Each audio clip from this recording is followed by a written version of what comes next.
Welcome to r/Prorevenge, where OP forces his stealing aunt to pay $400,000. This happened about 5 years ago. My grandma was getting old, late 80s, early 90s. She had one wish: to not die in a senior home. Easily done, as my grandpa sold some assets way back when, then invested the money and let it ride for 30 plus years. He never touched it and collected a pension.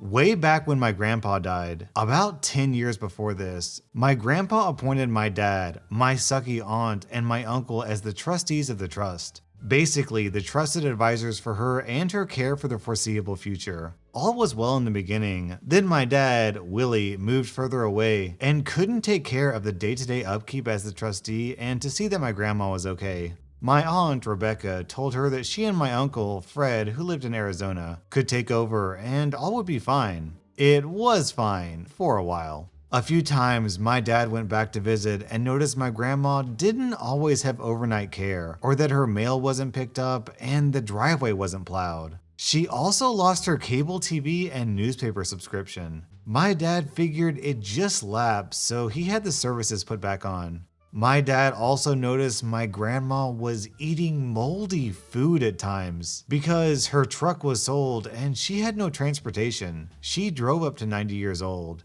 She basically just chilled at the house alone and did crossword puzzles. The craziest part of this is that my aunt only lived 2 miles from my grandma, but my grandma told my dad she saw Aunt Rebecca once a week on Saturday for about 1 hour. As with the elderly in age, my grandma passed away. She did get her wish and was able to die in her home. Upon her death, things started to get real interesting.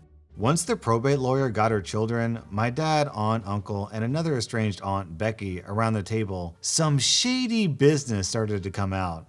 My aunt Rebecca asked that everyone just forego any audit or paperwork and they just sell the house for around $400K and divide up the remaining bank account balance of roughly $400K. So just signing on the line, each sibling was to get a check for $200,000. Not too bad of an inheritance. My dad thought that was somewhat a little rush. He said at the time that he wanted to wait because my grandma's house was easily in the $600K range based on size and location. My aunt exploded in his face, cursing at him and calling him all kinds of names because he was unwilling to sign the assets then and there. She basically wanted a quick close while everyone looked the other way. My dad ended up leaving the room after the screaming and the deal wasn't signed that day. It took nearly 6 months before another appointment and they were all back at the table. The thing is though, when you're a trustee and the person dies, the funds and access to financial accounts are all under heavy scrutiny until the beneficiaries are made aware and sign the final papers. At the next meeting, my dad went in there with no intention to sign the deal. He got his brother, my Uncle Fred, to agree that they audited the entire accounts going back 5 years. When they demanded this again at the meeting with the lawyer, my aunt ended up arguing that a forensic audit would cost $5,000 and it's a waste. Like, what difference does it make? 2 beneficiaries requested it, so it was what was going to happen. The audit report showed up about 3 months later. Here is where it gets good.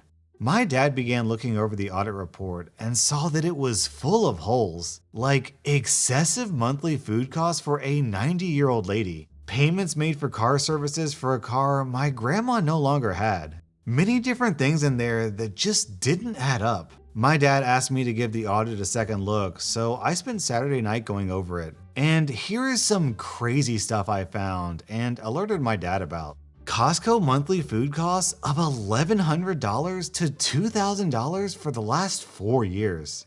Telephone bills for 6 cell phones. Grandma has a home phone only.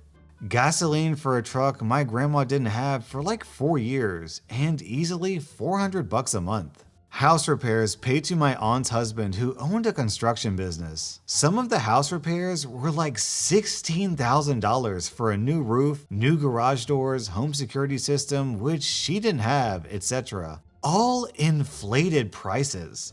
Grandma paid for my aunt to go to Europe twice on vacation. My grandma was paying my estranged Aunt Becky a stipend of $2,000 a month for the last 5 years, as well as her deadbeat son for $2,500. Every month they were paid. All grandkids were to be paid a lump sum of $10,000 upon their 30th birthday, as that is when the $50 check from grandma stopped for all the kids. Guess who was paid out? Her kids and my estranged aunt's kids, but not me or my siblings. My grandma gave loans to my Aunt Rebecca for her husband's construction business in return for equity in the company, which amounted to nothing. These loans totaled over $200,000 over 3 years, right around when the housing bust happened. They also sold her assets like jewelry and whatnot for cash, because some big ticket items simply vanished from her house. Armed with all this, the next probate meeting was interesting. In the time between my grandma's death and the third probate meeting, my aunt's construction business filed for bankruptcy. So that $200,000 in equity grandma had simply vanished. The probate lawyer was also somewhat concerned and makes it obvious that this was fraud and breach of fiduciary duty, where my aunt could actually get real prison time. After this, the negotiations were much more favorable. My aunt got nothing, literally zero. My other aunt only received $25,000 after all the stipend payments. My father and uncle shared the rest after all grandkids received the $10,000 payout. The house sold to the first offer for $520,000. That was the regular revenge for any treacherous jerk that ripped off grandma and had her eating moldy food. Here is the pro. My aunt probably felt pretty bad that she couldn't supplement her lifestyle with grandma's money anymore, but that was the least of her worries. Since she tried to personally rip me off for $10,000, I took it personally. I don't care how tough you are. The IRS is the scariest thing that can happen to a person. Nobody wants to have their money forcibly removed.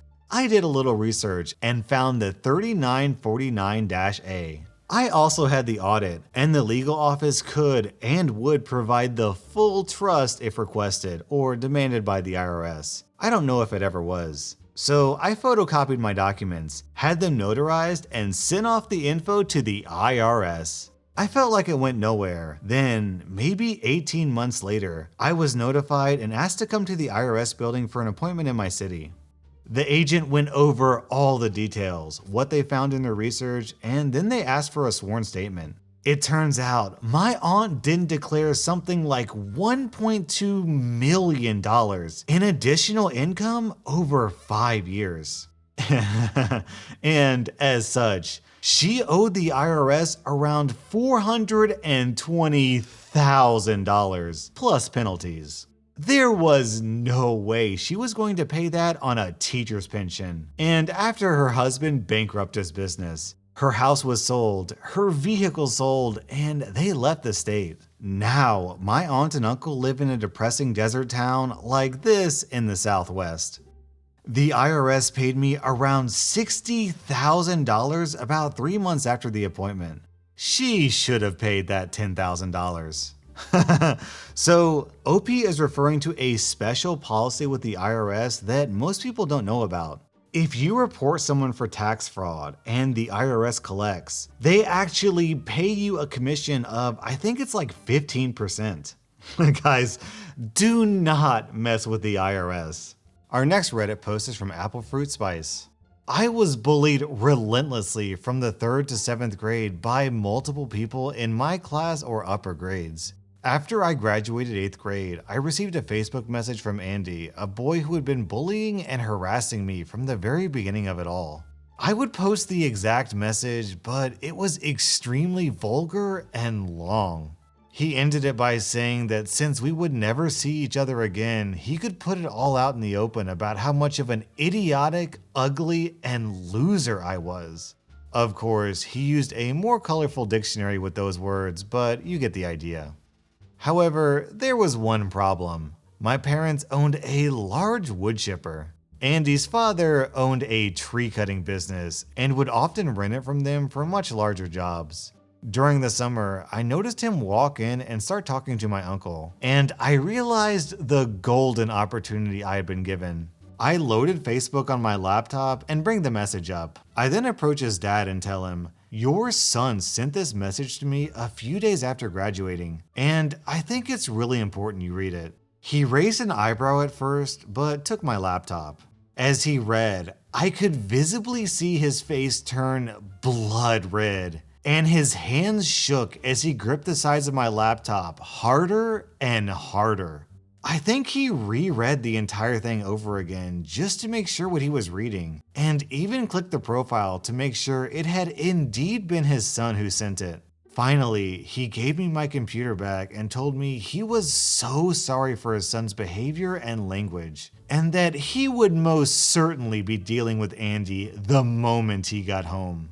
It took 2 months for me to hear back about the fallout. Andy's older and way nicer brother, Grant, was friends with my sister, who told her, and then she told me. Andy was grounded for the entire summer, fall, and winter break. His parents canceled the trip he was going to take to the beach with their student youth group at church, canceled his summer camp trip. They're going to hold him back from getting his driving permit for a full year, took away all his games and computer. Instead of going with his dad and brother on their hunting trips, he would be sent to his grandparents' house to help clean. His social media passwords were changed so he didn't have access to them. Delete his Xbox account, and Andy would have to work for his dad doing tree cutting the entire summer and winter holiday.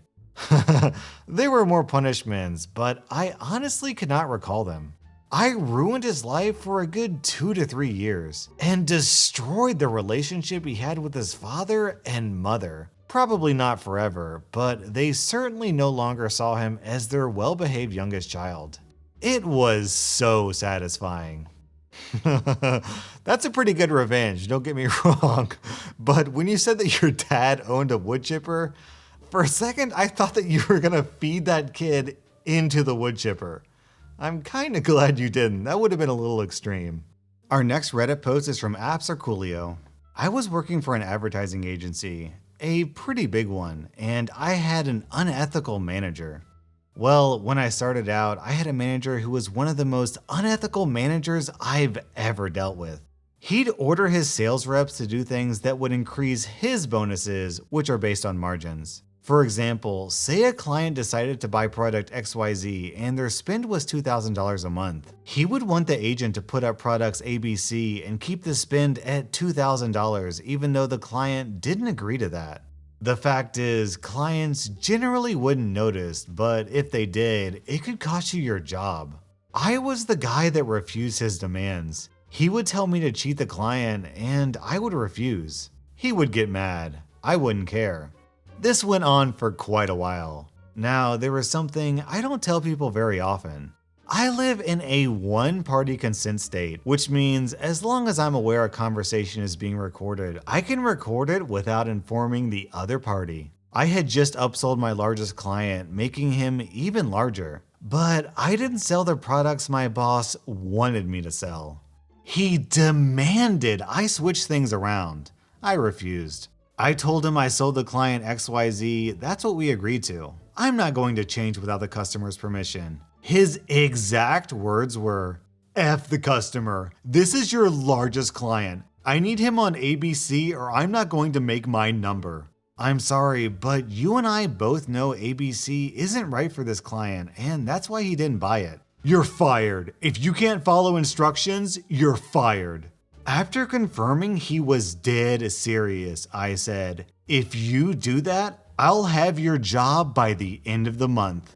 I went home. I didn't think he'd go through with it. Sure as anything, next morning, I'm locked out of all of our systems. I call tech support and get told I've been fired. So who do I call? I call our regional vice president and tell him I have several recordings I think he should listen to. Remember, my boss ordering me to do unethical things wasn't uncommon. So I met up with the regional vice president and played 6 different recordings that I had saved, showing my manager was pushing his agents to break the law. To which my regional vice president leaned back in his chair and let out a sigh knowing he had to fire my manager. Having a sales manager that is forcing his reps to break the law is just bad business. At which point, I asked for my job back. He agreed that I would get my job back and asked me to take the week off and call him on Monday. He told me he talked to payroll and make sure I got paid for this week as well. For your information, he fulfilled all of his promises with me, although I missed a payday but got back pay later, so I was fine with that. That Monday, I came into our Monday morning meeting in which Regional Vice President was there. He informed the entire team that my boss had been fired and why. He also mentioned that if anyone wanted to apply for his job, there was now an opening. So I applied for it, and after 3 rounds of interviews, got my promotion. Sure as anything, I was right. I did have my boss's job by the end of the month. It was glorious the first day walking into his office and sitting in his nice, big, comfy chair.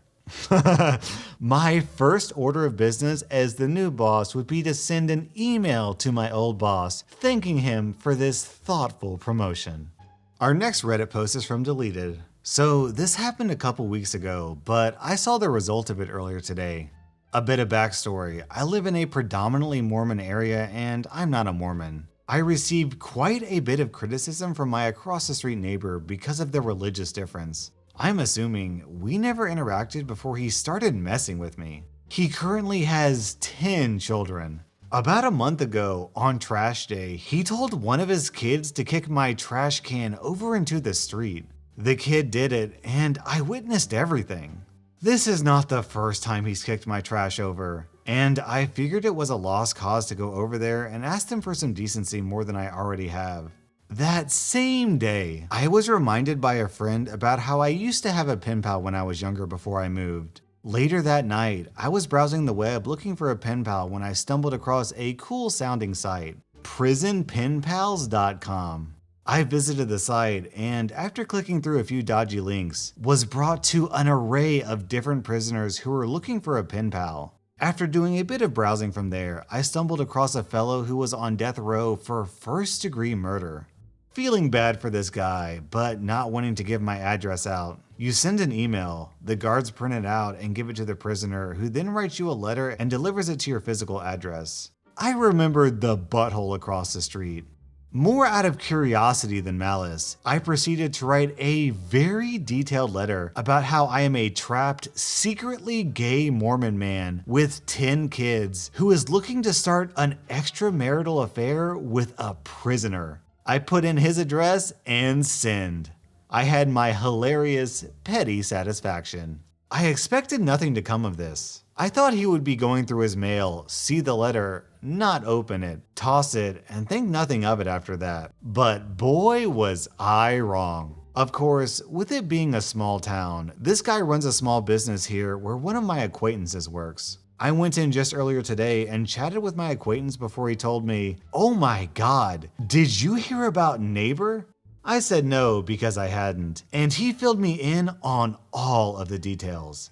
Apparently, one of the neighbor's kids had brought in the mail, only for his wife to find it and read the letter from this prisoner responding to the joke letter that I wrote. I don't know the specifics of the letter, but I do know that his wife threw a freaking fit when he arrived home and made him pack his bags. My acquaintance informed me that this was not the first time Neighbor had started or tried to start an affair with another man, and apparently this was the last straw for her. I'm still shocked, horrified, and extremely amused by this predicament.